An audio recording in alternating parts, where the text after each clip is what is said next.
A stray dog ignored by everyone witnesses a cruel act on a rainy night. When everything seemed lost, he defies the impossible and forever changes the fate of a powerful businessman. Rain pounded Portland that cold night, turning the streets into a tangle of shadows and distorted reflections. Under the awning of a closed store, a stray dog huddled against the cutting wind, its wet fur clinging to its thin body. Its watchful eyes observed the hurried movement of people trying to escape the downpour. For him, the city never slept, but that night something was different. His instinct detected an invisible tension in the air, a smell of danger that kept his ears always raised. Across the street, Nathan Wheeler waited in his wheelchair under the dim light of a lamppost. His fingers drummed against the armrest, a restless gesture betraying nervousness. Before him, the illuminated structure of the cable bridge reflected in the dark waters of the Willamette River. The real estate businessman had his eyes fixed on the horizon, carrying the weight of a decision that would change his life forever. It wasn't long before a black car stopped near him. From inside emerged Anthony Morgan, his longtime business partner, with rigid posture, neutral expression, and an impeccable suit despite the storm. The dog watched attentively as the two men began a tense conversation, but the rain muffled their words. "Did you bring what you promised me?" asked Anthony, without beating around the bush. Nathan took a deep breath before answering. "It's all here." He removed a small USB drive from his pocket and slid it over his legs, offering it to the other man. "All the documents that prove the embezzlement from the new harbor project. If this leaks to the press or the police, you know what happens." Anthony's gaze changed for an instant, as if calculating all possibilities. "You really think you can threaten me after everything I've done for you? Who brought you into this company? Who kept you on when you had your accident? You didn't keep me on out of friendship, Anthony. You kept me as your front man while you siphoned off millions with your schemes. But it's over." The tension between them was palpable. Suddenly, Anthony lunged forward, gripping the arms of Nathan's wheelchair forcefully. The metal creaked against the wet pavement as he tilted the chair backward close to the bridge's safety railing. "You have no idea of the mistake you're making," Anthony hissed through his teeth. "These proofs will never reach the authorities." The dog, sensing immediate danger, stood up at that very moment, his body tense, eyes wide. The smell of desperation permeated the air. His instincts made him run toward the two men, ignoring the cars and the cold raindrops. In that critical moment, when Nathan felt himself at the edge of the abyss, there was a sudden movement. Anthony pushed the wheelchair violently, causing it to slide dangerously toward the safety railing. However, the chair caught on an uneven patch of asphalt, unbalancing Nathan, who fell to the ground. The USB drive escaped from his hands, sliding toward the edge of the bridge. Anthony, with a cold smile, approached to pick it up, but the dog got there first. With a quick movement, the animal grabbed the small device with its teeth and ran in the opposite direction. "Come back here, you mutt!" shouted Anthony, running after the dog. Nathan, lying on the wet ground, tried to crawl back to his chair. His eyes met the dog's for a brief instant, establishing a silent connection. The animal hesitated, as if understanding what was at stake, before disappearing into the storm with the valuable evidence. The sirens of a police car cut through the night. Someone had witnessed the scene from a nearby building window and called the police. Anthony, frustrated, cast a final glance at Nathan before quickly returning to his car and speeding away. The rain continued to fall mercilessly on the city, now a silent witness to a conflict that was just beginning. Detective Richard Nelson arrived at the scene, while paramedics attended to Nathan Wheeler. The rain had diminished to a persistent drizzle, but enough to fog the seasoned police officer's glasses. He approached the businessman, who was now back in his chair, a thermal blanket over his shoulders and a shaken expression. "Mr. Wheeler, can you tell me what happened here?" asked Nelson, taking a small notepad from his inner jacket pocket. Nathan hesitated for a moment, weighing his options. Revealing the whole truth would mean exposing his prior involvement in Anthony's schemes as well. "It was just an accident," he finally replied. "My wheelchair slipped because of the rain and I almost fell off the bridge." The detective studied him with experienced eyes. "And the man that witnesses saw arguing with you?" My business partner, Anthony Morgan. We had a commercial disagreement, but he just stopped by to talk. He left before I slipped. Nelson wrote down the name, without showing that he already knew Anthony Morgan's reputation well in the city's business and political circles. Are you sure that's all? It was, Mr. Wheeler, an accident. Before Nathan could answer, a police officer approached the detective. Sir, we found scratch marks on the safety railing consistent with a wheelchair, and some witnesses report seeing a dog running from the scene. Nathan looked up, suddenly interested. A dog? What kind? A medium-sized mutt, light-colored fur, replied the officer. Some people say it seemed to be carrying something in its mouth. A glimmer of hope lit up in Nathan's eyes. The USB drive. If the dog had taken it, there was still a chance to recover the evidence against Anthony, but it also meant he needed to find the animal before his partner did. We'll need your formal statement at the station, Mr. Wheeler, continued Nelson, and I'd like to speak with Mr. Morgan as well. I'll do whatever I can to help, replied Nathan, feigning cooperation. After being released by the paramedics, Nathan was taken home by a police officer. In his penthouse apartment in the Heights district, the businessman couldn't rest. Sitting near the panoramic window, he observed the illuminated city as the rain finally ceased. His cell phone rang, displaying Anthony's name. You're lucky to be alive, said the cold voice on the other end of the line. What do you want, Anthony? The USB drive, obviously. That mangy mutt took something that doesn't belong to him. You've lost, Anthony. The police are investigating. A dry laugh sounded through the phone. Investigating what? An accident with a wheelchair? Don't be naive, Nathan. Half the investigators receive bribes from people who work for me. You have 48 hours to find that dog and deliver the USB drive to me, or I'll ensure your life becomes an even greater hell than it already is. The call ended, leaving Nathan with a mixture of anger and fear. He knew Anthony didn't make empty threats. The businessman spent the night sleepless, planning his next move. By dawn, he had made a decision. If the police couldn't help him, he would need to find the dog on his own. The following morning, he hired Ryan Mitchell, an ex-military man and current private security guard, recommended by a trusted friend. Ryan was discreet, efficient, and most importantly, had no connections to Anthony Morgan. I need you to find a dog, explained Nathan, showing the blurry photos he obtained from security cameras near the bridge. A light-colored mutt that was at the cable bridge last night. Ryan raised an eyebrow, intrigued. A dog? May I ask why? It took something important from me, Nathan replied vaguely. And I should assume that other people are also looking for this animal? Nathan nodded. That's why I need to find it first. Meanwhile, at a police station in downtown Portland, Detective Nelson was reviewing the security camera footage from the bridge. Something about that story didn't add up. The images clearly showed Anthony Morgan holding Nathan's wheelchair in a threatening manner, contradicting the accident version. He's hiding something, he muttered to his assistant, investigator Teresa Lane. Maybe he's afraid, she suggested. Morgan has powerful connections. And why would a dog take something from the scene? What could be so important? Teresa typed quickly on the computer. We're tracking the cameras to try to find the animal. So far, the last image of it was running toward Riverside Park. Keep me informed, requested Nelson, standing up. I'm going to pay a surprise visit to Mr. Morgan. The sun was finally emerging from the remaining storm clouds, illuminating the recent scratches on the bridge's safety railing, silent marks of a confrontation that could change the fate of many people in Portland. Riverside Park was awakening with the first rays of sun. On the banks of the lake, among reeds and tall grass, a light-colored dog with intelligent eyes rested, exhausted after the turbulent night. Beside him, half buried in the mud, was the small USB drive he had carried for miles, guided only by the instinct to protect that object he knew was important.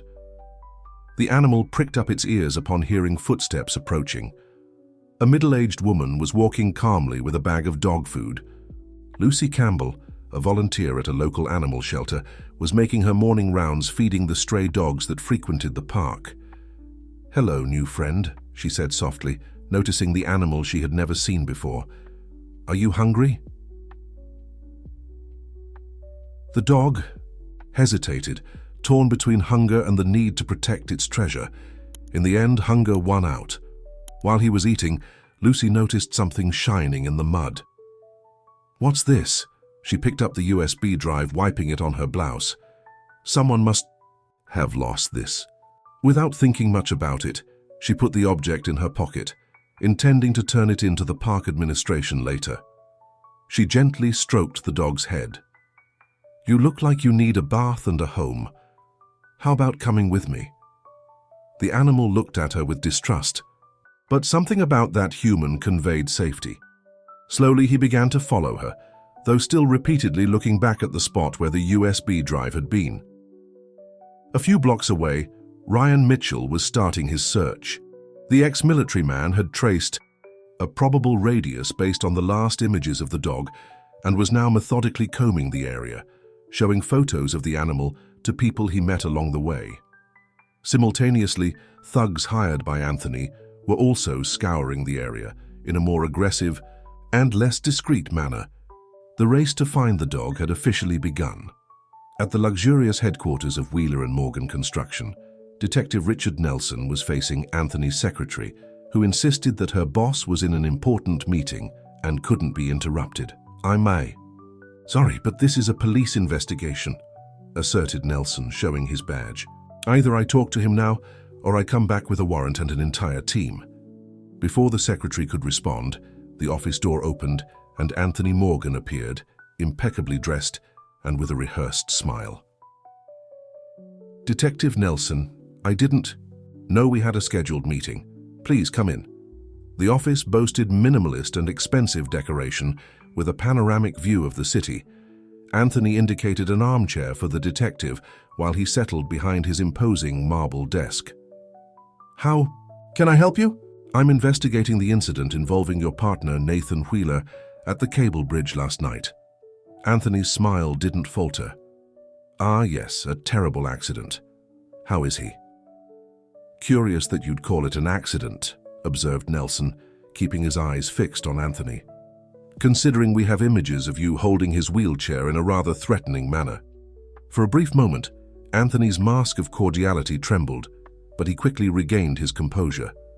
The cameras might have captured a moment out of context. "Detective, Nathan lost his balance and I tried to hold him. Unfortunately, the rain and the slippery ground complicated things." "And what were you discussing so fervently?" Anthony shrugged. "Business, just business. We have different views on the company's direction." "And the dog? Do you know anything about a mutt that was at the scene?" The mention of the animal caused Anthony's eyes to narrow almost imperceptibly. "Dog? No, I didn't notice any dog." Nelson wrote something in his notepad, knowing he had touched on a sensitive point. "Well, we'll continue investigating. If you remember any more details, please get in touch." Upon leaving the building, the detective called Teresa. "We need a warrant to access Wheeler and Morgan's emails and financial records. Something big is happening there." "It's going to be difficult," replied the investigator. "The company has strong political connections." "Then let's focus on the dog for now. If it took something important, we can find out what Morgan is hiding." The animal shelter where Lucy worked, the newly rescued dog was receiving a bath. Surprisingly docile, he allowed himself to be cleaned, although his eyes remained vigilant. Lucy, enchanted with the animal, decided to temporarily name him Thunder, having found him after the storm. "You have something special," she said, drying him with a towel. "I bet you have a story to tell." At that moment, in her pocket, the USB drive held secrets that could bring down one of the most powerful men in Portland. And in the center of the city, Nathan Wheeler anxiously checked his phone, waiting for news from Ryan about the search for the dog that, unknowingly, carried his future in its teeth. A shelter employee entered the bathing room. "Lucy, there's a man outside asking about a lost dog. He says he's a private security guard and is looking for a light-colored mutt." Lucy looked at Thunder, who suddenly became tense, as if understanding what was happening. "Tell him we haven't seen any dog like that today," she replied, following. her instinct to protect the animal she had just rescued. Ryan Mitchell wasn't convinced by the employee's response. His years in the army had taught him to recognize when someone was hiding information. However, he decided not to insist at that moment. He moved away from the location and, from his car, observed the shelter's activity with binoculars. "I've found a suspicious animal shelter," he reported to Nathan over the phone. "I'll monitor the place for now." On the other end of the line, Nathan adjusted his wheelchair to reach some documents on his desk. "Don't do anything hasty. If the dog is there, we need a careful approach." Understood. At the shelter, Lucy was finishing drying Thunder when she noticed something strange. The dog seemed restless, repeatedly going to the door and then returning to her as if trying to communicate something. "What is it, boy? Are you worried about something?" On impulse, Lucy took out the USB drive she had found in the park. Immediately, Thunder became alert, focusing all his attention on the small object. "Is this what you want?" She brought the USB drive closer, and the dog sniffed it intensely, wagging his tail for the first time since she had found him. "Seems like this is important to you." Curious, Lucy took the USB drive and the dog to the small room that served as the shelter's office. She connected the device to the computer, hoping to find photos of a previous owner that could identify the dog. What she saw, however, left her open-mouthed. The USB drive contained detailed spreadsheets of embezzled funds, compromising emails, and doctored contracts, all implicating Anthony Morgan in a corruption scheme involving public bids. There was also a text file with a letter signed by Nathan Wheeler, explaining how he had been manipulated by his partner and how he had gathered the evidence. "My God," whispered Lucy. "What have you gotten yourself into, Thunder?" Her mind was working rapidly. The man who had been there asking about the dog mentioned being a private security guard. Was he working for Nathan or for Anthony? She decided she needed help and someone she could trust. In the city center, Detective Nelson was facing a bureaucratic barrier. His superior had just denied the request for a warrant to investigate the construction company. "We don't have enough evidence," Richard explained. Chief of Police Paul Marks. "Wheeler and Morgan is one of the largest companies in the city, with important political contacts. We can't simply raid it because of a disagreement between partners. And if I tell you I have reasons to believe there's concrete evidence?" "Bring some of that evidence and we'll talk again," replied Marks, ending the discussion. Nelson left the room frustrated, finding Teresa in the corridor. "Nothing?" "Nothing," he confirmed. "The chief is afraid of stepping on the wrong toes." "I have news," said Teresa, showing her tablet. "We found records of an anonymous complaint made 3 months ago about irregularities at Wheeler and Morgan. The complaint was filed away without investigation." "Who filed it away?" "Guess. Marks himself." Nelson frowned. "We need to find that dog more than ever. If it really took some evidence, it might be our only chance to bypass this internal obstruction." At Nathan's apartment, an unexpected visit surprised the businessman. Megan Lawrence, an accountant who had worked at the construction company until 6 months ago when she was fired by Anthony, was waiting in the living room. "Megan, what are you doing here?" asked Nathan, genuinely surprised. "I heard about your accident," she replied, making air quotes, "and I thought perhaps it was time to talk about what's really happening at the company." "Why now?" "You left months ago." Megan sat down, visibly tense. "Because Anthony contacted me yesterday wanting to know if I had documents from when I worked there. He seemed desperate." "And do you?" "I have copies of some suspicious transactions. At the time, I kept them as security, but I never thought I'd need to use them." She paused. "Until now." Nathan studied the former employee for a moment, considering whether he could trust her. "What do you know about the New Harbor project?" The mention of the project made Megan turn pale, enough to understand why Anthony would try to eliminate obstacles. At that instant, Nathan's phone rang. It was Ryan. "Mr. Wheeler, a woman just left the shelter with the dog. Should I follow her?" "Yes, but discreetly. Don't approach her until I get there." Hanging up, Nathan turned to Megan. "I need to leave. It's about those proofs I mentioned in the letter on the USB drive. Do you trust me now? I don't have much choice, do I? Besides, Anthony has already made enough enemies to unite us against him. In a cafe on the other side of the city, Lucy was waiting anxiously, with Thunder lying at her feet. The dog seemed more relaxed now, but still kept his eyes fixed on the bag where she had stored the USB drive. The door of the establishment opened, and a middle-aged man entered, looking around until he located her. Detective Richard Nelson, her second cousin, whom she hadn't seen in years, except at occasional family gatherings. "Lucy," he greeted her, sitting across from her. "Your phone call intrigued me. What's so urgent that couldn't wait until the next family lunch?" She looked around, making sure no one was watching them, before opening her bag. "Richard, I found something I think you should see." Meanwhile, outside, Ryan observed the scene, discreetly taking photos with his cell phone. Across the street, without him realizing it, two men in a dark car were doing the same on Anthony Morgan's orders. Detective Nelson was examining the contents of the USB drive with growing astonishment. Each document, each spreadsheet, revealed a corruption puzzle more complex than he had initially imagined. The New Harbor project scheme wasn't just an embezzlement of funds, it was a sophisticated operation involving influential politicians, businessmen, and even some police colleagues. "This is pure dynamite, Lucy," he murmured, quickly glancing around the cafe. "Where did you find this?" She pointed to Thunder, who remained vigilant under the table. "This guy had the USB drive in the park this morning. By the way he reacted when I found it, I'm sure he protected it intentionally." Nelson leaned down to get a better look at the dog. "So you're the mysterious hero who appeared on the security cameras?"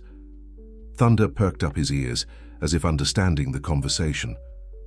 "What are we going to do now?" asked Lucy, concerned. "If these documents are real, we're dealing with powerful and dangerous people." "They're real," confirmed the detective, "and now I need to take them safely so I can start a formal investigation, but I can't trust just anyone at the precinct." Outside, Ryan Mitchell saw when the detective put the USB drive in the inner pocket of his jacket. Immediately, he called Nathan. "The dog is with a woman, and she just handed what appears to be the USB drive to a man. By his posture and behavior, I'd bet he's a police officer. Can you identify him?" "I'm sending photos now." In Anthony Morgan's luxurious apartment, a similar scene was unfolding. Jack and Mark, the two men who were watching the cafe, were reporting their observations. "The dog is with a woman named Lucy Campbell, who works at an animal shelter," informed Jack. "She met with Detective Richard Nelson and handed over what appears to be the USB drive." Anthony, who was nervously pacing the room, stopped abruptly. "Nelson, that meddling detective who came to question me?" He cursed softly. Of all the police officers in Portland, it had to be him.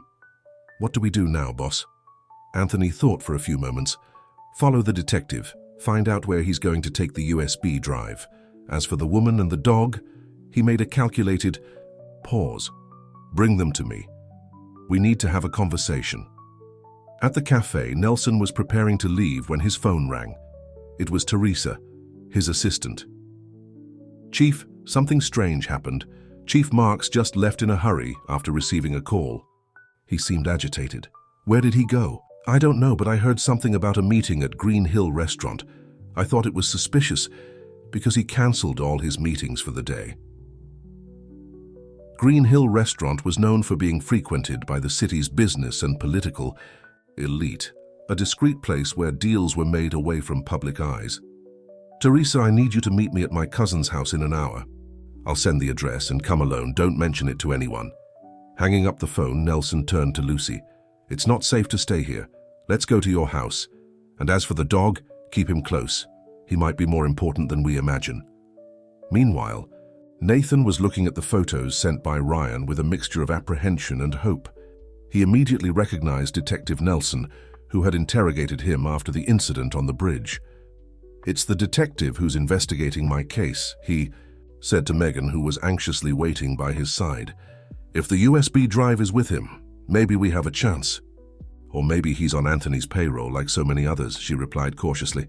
"We can't trust anyone without being sure." Nathan reflected for a moment. I'll talk to him personally. If he's seen the contents of the USB drive, he'll know. I'm telling the truth. It's risky.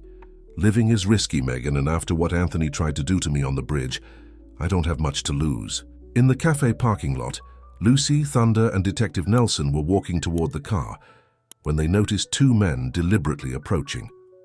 The dog was the first to sense the danger, growling softly and positioning himself protectively in front of Lucy. Detective Nelson called one of them, smiling artificially. "What a coincidence meeting you here."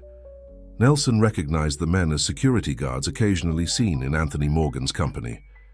"I don't believe in coincidences," he replied dryly, discreetly bringing his hand to the holster under his jacket. "What do you want?" "Just to talk with the lady and the dog," replied the second man, taking a step forward. The detective positioned himself between them and Lucy. "Sorry, but we're in a hurry. If you want to talk, make an appointment at the precinct." The tension was palpable, with both sides aware of the impasse. Thunder continued to growl, his posture becoming increasingly defensive. It was then that a car rapidly approached, stopping beside them. Ryan Mitchell got out of the vehicle, his athletic build and confident posture immediately altering the dynamics of the situation.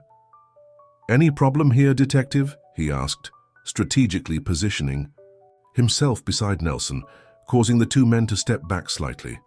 "No problem," replied one of them, noticing the change in the balance of power. "We'll talk another time." As the men moved away, Nelson eyed Ryan with suspicion. "And you would be?" "Ryan Mitchell, private security hired by Nathan Wheeler." He extended his hand. "And I believe we have common interests, Detective." Lucy's living room had been transformed into an improvised operations center. Seated in a semicircle, Nathan Wheeler, Detective Nelson, Ryan, Megan, Lucy, and Teresa, the detective's assistant, discussed in low voices while Thunder observed attentively, lying at Lucy's feet, but constantly checking Nathan's position. "The documents on the USB drive are sufficient to initiate a formal investigation," explained Nelson. "But I have reasons to believe that my superior, Chief Marks, is involved with Anthony."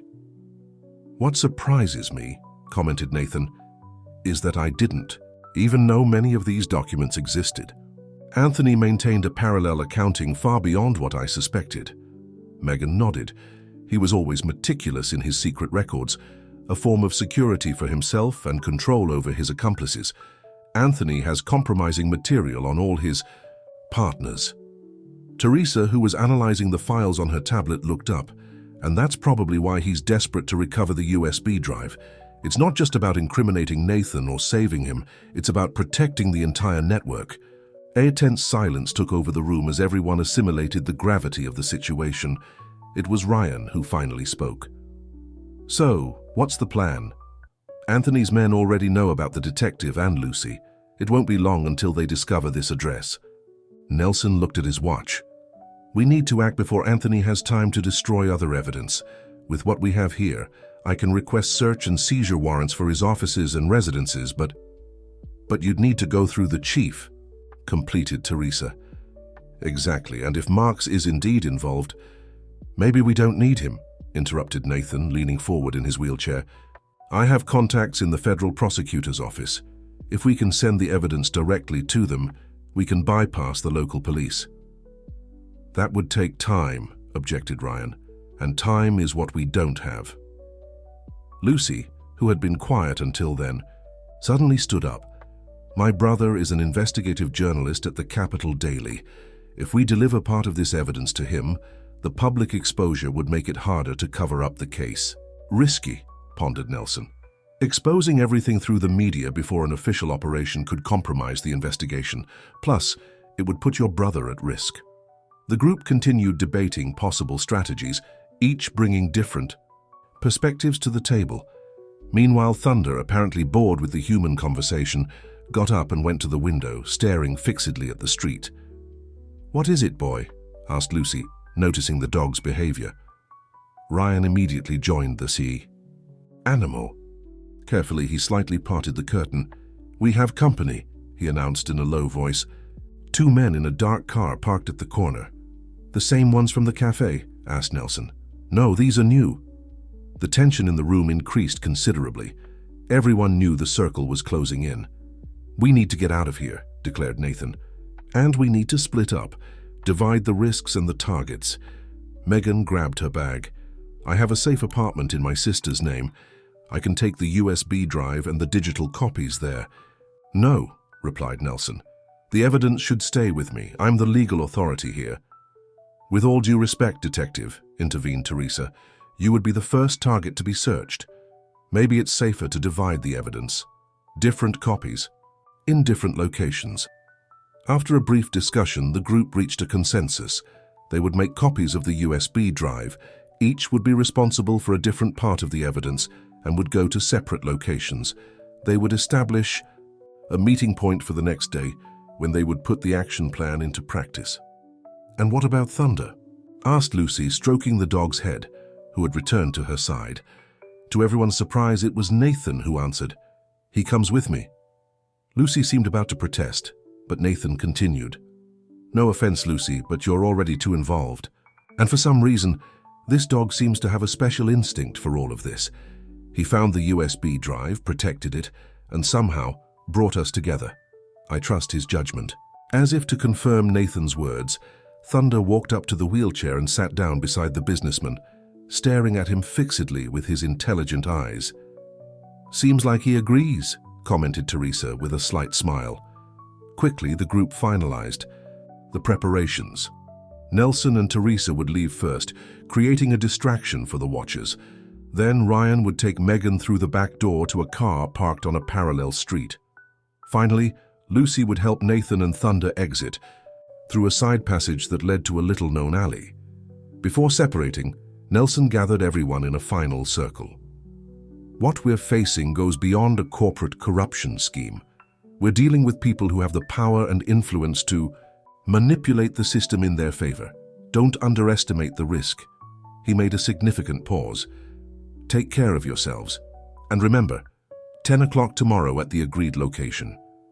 As the group prepared to depart in different directions, Thunder remained extraordinarily calm, as if he perfectly understood the gravity of the situation and his role in it. His presence somehow conveyed confidence to the group. In Anthony, Morgan's apartment, the businessman was receiving constant updates from his men. The expression on his face grew increasingly darker as he realized that Nathan had not only survived his elimination attempt, but had also managed to gather powerful allies. "Prepare the jet," he ordered his personal assistant. "We may need to leave the country urgently." Night fell over Portland, bringing with it a fine mist that covered the streets like a ghostly mantle. At the Continental Hotel, a discreet yet elegant establishment in the city center, Nathan Wheeler observed the urban landscape through the window of his room, while Thunder rested at the foot of the bed, always alert. "I never thought it would come to this," murmured Nathan, more to himself than to the dog. "Hidden in a hotel, running from the man I once called a partner and friend." Thunder raised his head, his attentive eyes fixed on Nathan as if understanding every word. "You know, boy, Anthony and I started the construction company from scratch," continued the businessman, turning his wheelchair toward the animal. "We were young, ambitious, full of dreams. When I had the accident and became paraplegic, he was the first to assure me that nothing would change, that we would continue together, equals." A bitter smile crossed his lips. What irony.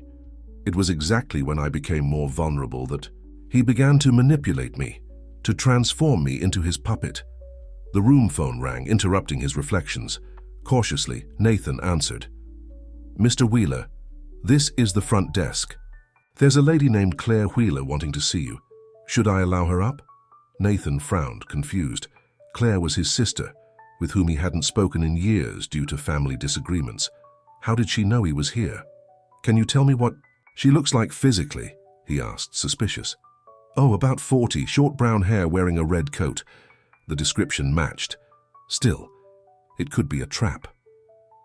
"Tell her I'll come down in a minute," he finally responded. As he hung up, he looked at Thunder. "Looks like we have a surprise visit. Let's go down together, friend. I trust your instinct." In the elegant lobby of the hotel, Claire Wheeler was waiting anxiously, checking her watch every few seconds. when the elevator doors opened, revealing Nathan in his wheelchair, accompanied by the light-colored dog, her face lit up with evident relief. "Nathan!" She ran to him, hugging him tightly. "Thank God you're all right." The businessman returned the hug with hesitation. "Claire, how did you know I was here?" She pulled away, looking around with concern. "Can we talk somewhere more private?" Minutes later, in the nearly empty hotel restaurant, the siblings were conversing in low voices while Thunder remained vigilant under the table. "I was approached by a man named Jack this afternoon," explained Claire. "He said he worked for Anthony and offered me a significant amount of money to help him find you." "And you accepted?" asked Nathan, trying to hide the disappointment in his voice. "Of course not," she replied, indignant, "but I pretended to be interested to find out what was going on. He mentioned an incident at the cable bridge and something about evidence you had against Anthony." She paused. "Nathan, what's happening? Why are you in hiding?" As Nathan was briefly explaining the situation, omitting details that could put his sister at risk, Thunder suddenly became tense, his ears raised in alert. Seconds later, Jack and another man entered the restaurant, pretending to be ordinary customers. "Don't look now," whispered Nathan. But Anthony's men just walked in. Claire's face turned pale. "I swear I didn't tell anyone about our conversation, or about the hotel." "I believe you," replied Nathan, noticing the genuine panic in his sister's eyes. "But we need to get out of here, now." Discreetly, he signaled to a waiter. "Is there a service exit?" The employee, sensing the urgency in Nathan's voice, nodded. "Through the kitchen, sir." "I'll distract them," decided Claire. "You and the dog go out through the kitchen." "No, it's too dangerous." "Nathan, I've spent years feeling guilty for having distanced myself when you needed me most. I won't fail you again." She smiled sadly. "Besides, I have nothing to fear. I'm just a concerned sister looking for news." Before Nathan could protest, Claire stood up and walked directly to the table where Jack had sat down, leaving her brother with no alternative but to follow the plan. With Thunder by his side, he discreetly headed for the kitchen. Meanwhile, at another point in the city, Detective Nelson was facing his own challenges. Sitting in his car parked near Green Hill Restaurant, he observed through binoculars the meeting between Chief Marks and Anthony Morgan. "Caught in the act," he murmured to himself, recording the scene with a hidden camera. His phone vibrated. It was a message from Teresa. "Documents sent to the federal prosecutor's office. They received our urgent intervention request." A small smile of satisfaction crossed the detective's tired face. The plan was working. With the prosecutor's office involved, not even Marks could cover up the case. His moment of triumph was interrupted by another message, this time from Ryan. "Anthony's men found Nathan at the Continental Hotel. Claire is there too. I'm on my way." Nelson cursed softly. The circle was closing faster than they had anticipated. In Megan's safe apartment, the former accountant was working frantically on her laptop, organizing the evidence into detailed dossiers. Her cell phone rang. It was an unknown number. "Hello?" she answered cautiously. "Megan, this is Lucy. I have news from my journalist brother. He managed to schedule an exclusive interview with the Attorney General tomorrow morning. We can deliver all the evidence directly." "That's great, but we have a problem. Nathan has been located. We need to move up the meeting. Everyone should go to the contingency point immediately."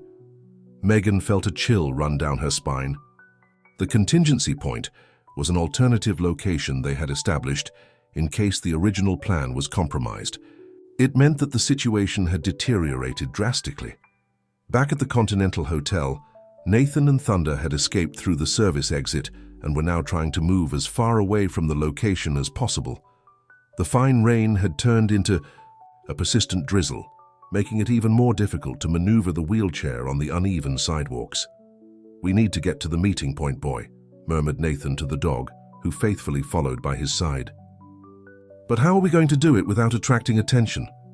In response, Thunder suddenly stopped, his ears attentive. The animal looked fixedly across the street, where a taxi had just dropped off a passenger. With a short bark, the dog ran toward the vehicle. "Thunder, wait!" called Nathan, surprised by the animal's attitude. To his amazement, the dog stopped next to the taxi and began barking at the driver, then looking in Nathan's direction, as if calling him. "Unbelievable," murmured the businessman, realizing the animal's intention. Quickly, he crossed the street toward the taxi. The abandoned old factory on the outskirts of Portland loomed like an imposing shadow against the night sky. The location, which had once been part of one of Wheeler and Morgan's first projects, now served as the contingency point chosen by the group. Its isolated location and the fact that it had no official connection to any of them made it the perfect hideout. One by one they arrived. First Megan and Lucy, then Detective Nelson with Teresa, followed by Ryan, who had brought Claire with him after helping her shake off Anthony's men at the hotel. The last to arrive were Nathan and Thunder in the taxi that the dog had practically summoned. "So I've never seen anything like it," commented Nathan, as Ryan helped him down from the vehicle with the wheelchair. "This dog is smarter than many humans out there." Gathered in the spacious area that had once been the factory's administrative office, the group took stock of the situation. Megan brought the most urgent news. "The federal prosecutor's office has initiated the procedures," she explained, consulting her tablet. "With the evidence we sent, they obtained judicial authorization for a coordinated operation. Federal agents will arrive in Portland at dawn." "How much time do we have until then?" asked Nelson. "Approximately 5 hours." "We can't wait that long," intervened Ryan. "Anthony is gathering his resources. My contacts informed that his private jet is being prepared to take off, and he has already transferred significant amounts to offshore accounts." "He's planning to flee," concluded Teresa. "And not just that," added Nelson. "Mark's ordered a police team to go to his house to protect him from supposed threats. In reality, he's setting up an escort to ensure his escape." A heavy silence fell over the group as they assimilated the gravity of the situation. If Anthony managed to leave the country before the federal agents arrived, he could seek refuge in a nation without an extradition agreement with the United States, escaping unpunished. "We need to stop him," declared Nathan, determined. "We can't let him flee after everything he's done." "And how do you intend to do that?" questioned Claire, concerned. "You're just 6 people against Anthony, his thugs, and apparently part of the local police." 7, corrected Lucy, stroking Thunder's head. "Don't forget our canine hero." The comment, though light, had a ring of truth to it. The dog had demonstrated extraordinary intelligence and loyalty since the beginning of this journey. "Actually," intervened Teresa, looking at her cell phone, "we might have more allies than we think. I just received a message from an informant at the precinct. Apparently Marx's behavior has raised suspicions, and several officers are questioning his orders." "That could be useful," pondered Nelson. "If we can convince part of the police force to support us, we can organize an operation to prevent Anthony's escape." "And how would we do that?" asked Megan. "Marx controls the official communications." A slight smile appeared on the detective's face. "Not all of them. I still have some loyal friends in the department." Ryan, who had been analyzing plans and maps on his tablet, looked up. "If Anthony is going to flee by plane, he'll have to use Riverside Airport. It's the only one with infrastructure for private jets like his." "We can set up a roadblock there," suggested Nelson. "Intercept him before he boards." "Anthony isn't foolish," objected Nathan, knowing his former partner well. "He must be expecting something like that. He probably has alternative routes planned." As the group discussed strategies, Teresa, who had been monitoring communications, made a crucial discovery. "I found it. The flight plan request for Anthony's jet was registered an hour ago. Destination, Asunción, Paraguay." "That confirms our theory," said Nelson. "He's planning to flee to a country with complex extradition relations. The flight is scheduled to take off at 4:30 a.m., continued Teresa, "less than 3 hours from now." The urgency of the situation became even clearer. Quickly, the group developed an action plan. Nelson would activate his trusted contacts in the police, organizing an unofficial operation to intercept Anthony on the way to the airport. Ryan and Megan would be responsible for coordinating the logistics, while Lucy would use her press contacts to ensure media coverage of the operation, a way to protect everyone against possible retaliation. "And me?" asked Nathan. "What's My role in all this? There was a moment of hesitation in the group. Nathan's wheelchair significantly limited his mobility in an operation that would require speed and, potentially, confrontation. "You are the central piece of all this," replied Nelson with sincerity. "Your testimony will be crucial for the legal process against Anthony. You need to be safe." Nathan shook his head, unsatisfied. "I didn't come this far to stay out now. I know Anthony better than anyone here. I know how he thinks, how he reacts, under pressure." "It's too risky," insisted Claire, concerned about her brother. "This whole situation is risky," he retorted. "And if it weren't for Thunder, I wouldn't even be alive to have this conversation." Upon hearing his name, the dog approached Nathan, resting his head on his knee. That simple gesture seemed to reinforce the businessman's determination. "I have an idea," he finally said. "Anthony has always been a man of habits. Even in stressful situations, he follows certain patterns. Before big trips, he invariably stops by the safe in his office to pick up important documents and valuables." "You think he'll go to the construction company office before going to the airport?" asked Ryan, intrigued. "I'm almost certain. And more, I know an entrance that even the building security doesn't know about. It was an access planned during construction, which was later hidden by a renovation." Nathan's revelation completely changed the dynamics of the plan. If they could intercept Anthony at the office, away from the corrupt police officers who would escort him, and before he reached the airport with all his security, they would have a much greater chance of success. "It's still dangerous," warned Nelson. "He probably won't be alone." "But he'll have fewer men than at the airport," argued Ryan, "and the element of surprise will be in our favor." After intense discussion, the group decided to divide into two teams. Nelson, Teresa, and some trusted police officers would position themselves at the airport as Plan B, in case the interception at the office failed. Ryan, Nathan, and Thunder would try to surprise Anthony at the construction company, while Megan, Lucy, and Claire would coordinate everything from the abandoned factory, maintaining contact with the federal prosecutor's office and the press. When the details were finalized, Nathan asked for a moment alone with the group. "I want to thank all of you," he said with contained emotion. "If everything goes right, Anthony will face justice for his crimes. But regardless of the outcome, you risked a lot to help someone who, until a few days ago, was a complete stranger to most of you. We do this for justice, not just for you," replied Nelson, although his tone was gentle. "And for Thunder," added Lucy with a smile, stroking the dog. "He chose to trust us, and we trust his judgment."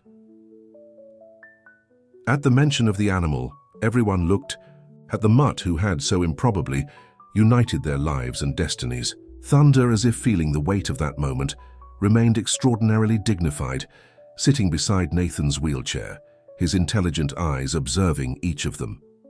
"It's time to go," announced Ryan, checking his watch. "Anthony is probably already on his way to the office." As the group prepared to depart, Nathan made a final adjustment to his wheelchair and stroked Thunder's head.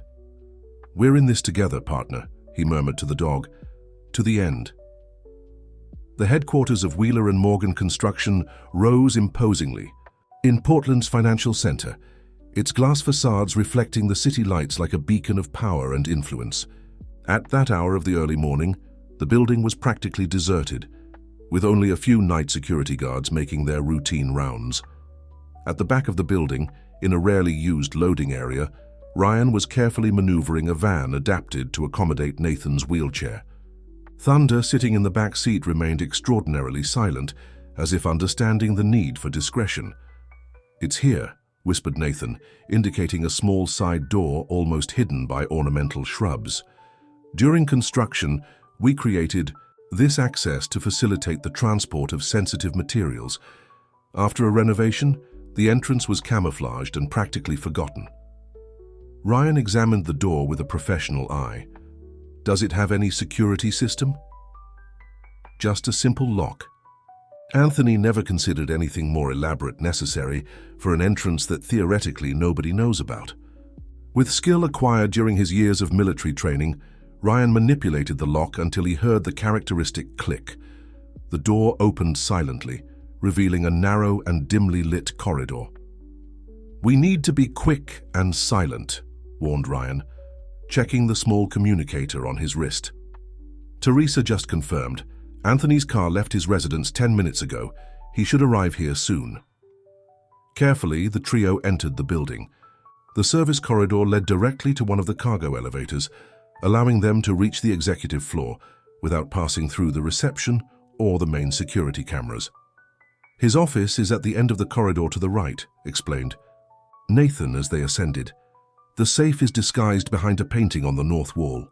As they reached the desired floor, Thunder suddenly became alert, ears perked up. A second later, they heard the distant sound of the main elevator being activated.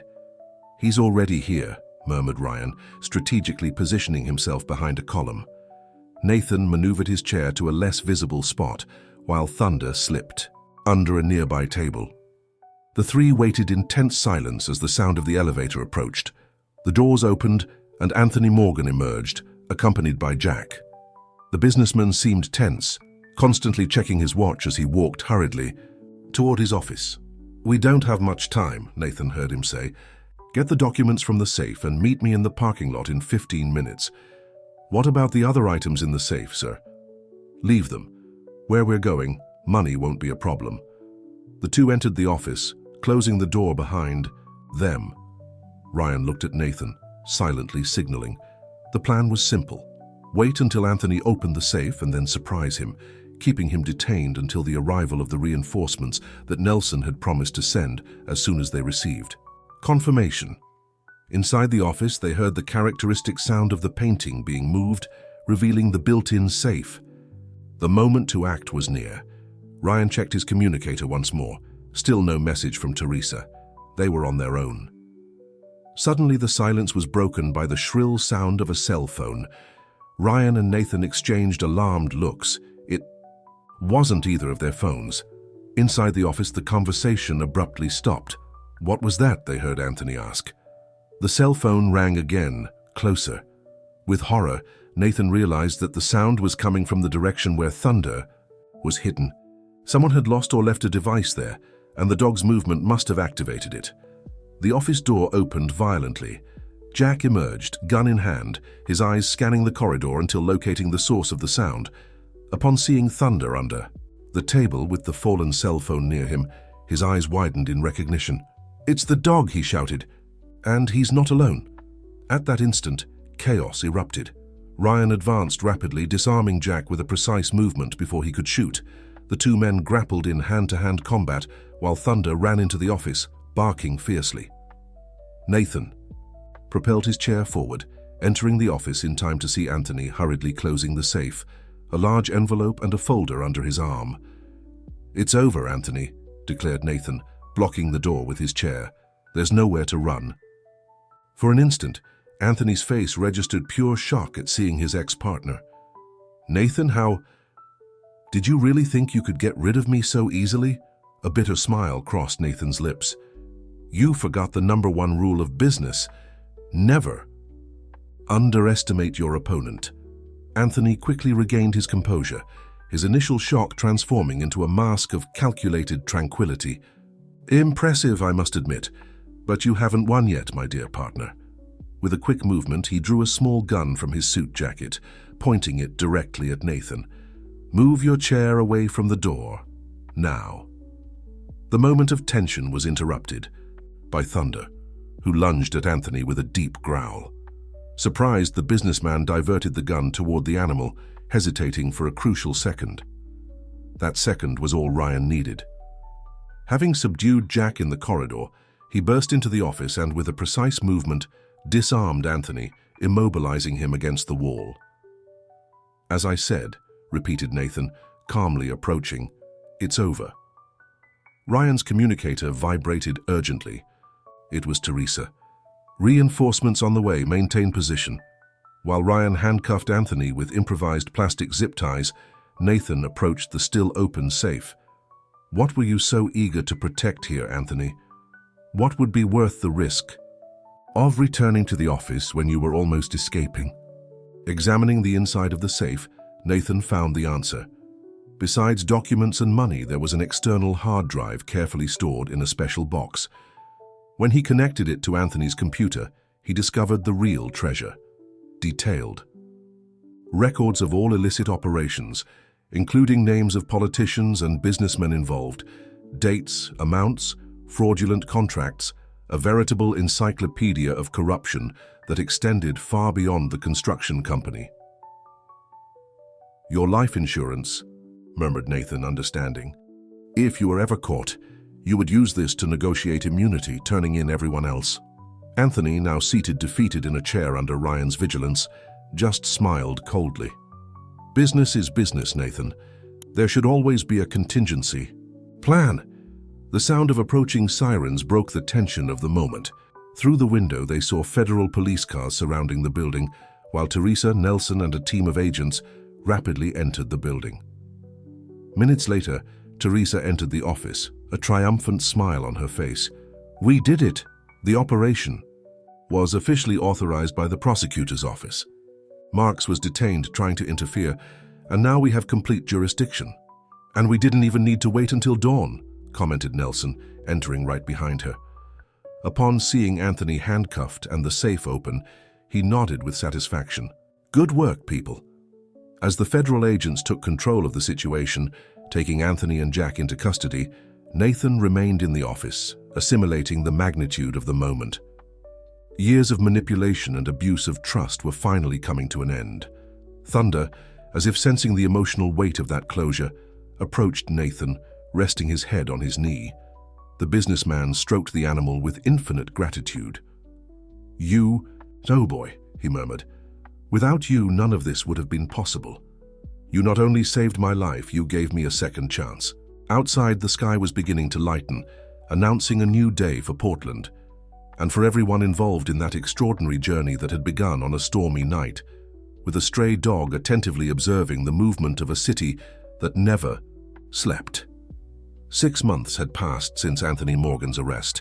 The case, which became known in the media as the New Harbor scandal, triggered one of the largest anti-corruption operations in Portland's history, revealing an intricate scheme that involved dozens of businessmen, politicians, and public officials. The autumn sun bathed the botanical gardens, while Nathan Wheeler, accompanied by Thunder, now officially his inseparable companion, awaited his friends for a small celebration. The dog, with a new blue bandana around his neck, ran animatedly among the flowers, occasionally returning to check on his human. "He never strays far from you, does he?" observed Lucy, approaching with a picnic basket. After the events of that fateful night, she and Nathan had developed a friendship that, to the surprise of both, had evolved into something deeper in the last few months. "I think he still fears I'll get into trouble without his supervision," replied Nathan with a smile, adjusting his sunglasses against the sun. "Thunder takes his guardian job very seriously." Soon, the others began arriving. Claire, who had completely reconciled with her brother after years of estrangement; Ryan, who now directed the security company contracted by the restructured Wheeler Construction; Megan, promoted to financial director of the company; and finally, Detective Nelson and Teresa, both recently decorated for their role in the operation. Under the generous shade of a maple tree, the group spread out blankets and began to organize the commemorative picnic. The occasion deserved it. That morning, the judge had denied Anthony's final appeal, making his conviction definitive. 17 years, commented Nelson, serving himself a glass of juice. "It's a fair sentence, considering the extent of the crimes. And the evidence on the hard drive was crucial to dismantling the entire network," added Teresa. Ironically, the life insurance that Anthony maintained ended up becoming his greatest condemnation. Nathan observed his friends with a sense of peace he hadn't experienced in years. The transformation in his life was almost poetic. From manipulated victim to protagonist of his own redemption, all thanks to a stray mutt with an extraordinary sense of justice. "Have you seen the National Magazine article about Thunder?" asked Claire, taking out her tablet. "He's become a national celebrity. The hero dog of Portland. The story has gone viral on all social media." "I saw some proposals to turn the story into a movie," commented Lucy, "but I think no canine actor could capture the true personality of our hero. As if understanding the compliment, Thunder wagged his tail and happily accepted the treat that Claire offered him. The conversation naturally flowed to each person's new projects. Ryan and Megan talked about the changes implemented at the construction company, now operating with strict transparency protocols. Nelson commented on his promotion, taking the place previously occupied by Marks, who was also facing charges of corruption and obstruction of justice.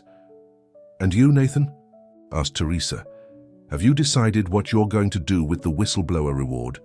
As part of the cooperation agreement with Justice, Nathan had received a significant percentage of the values recovered from the corruption scheme, an amount that, even after restitution of damages to the construction company, was still considerable. "Actually, yes," he replied, with an enthusiastic gleam in his eyes. "I'm finalizing the project details this week." From his folder, Nathan took out some documents and architectural plans that he passed to his friends. The pages showed the detailed project of a modern and accessible complex. The Thunder Center for Rehabilitation and Animal-Assisted Therapy, he announced with pride. A space where people with physical disabilities can receive specialized treatment with an integrated program of therapy assisted by dogs rescued from the streets. Lucy, who already knew about the project, squeezed Nathan's hand affectionately. "The idea is to create a virtuous cycle. Abandoned animals gain a home, training, and purpose, while helping people in situations similar to what Nathan experienced. The complex will also have a model shelter for abandoned animals and a training center for guide and assistance dogs," continued Nathan. "And the best part, the land we chose is exactly where the controversial New Harbor project would have been built." The poetic irony of the situation didn't go unnoticed by the group. Where once a symbol of corruption and greed would have risen, now a sanctuary of hope and recovery would be born. "That's perfect," commented Claire, visibly moved. "Transforming something so negative into such a positive force." "When does construction begin?" asked Nelson. "Next month, and all of you are invited to the cornerstone laying ceremony," replied Nathan. "After all, each of you is a fundamental part of this story." Ryan raised his glass in a toast. "To the Thunder Center, then, and to second chances."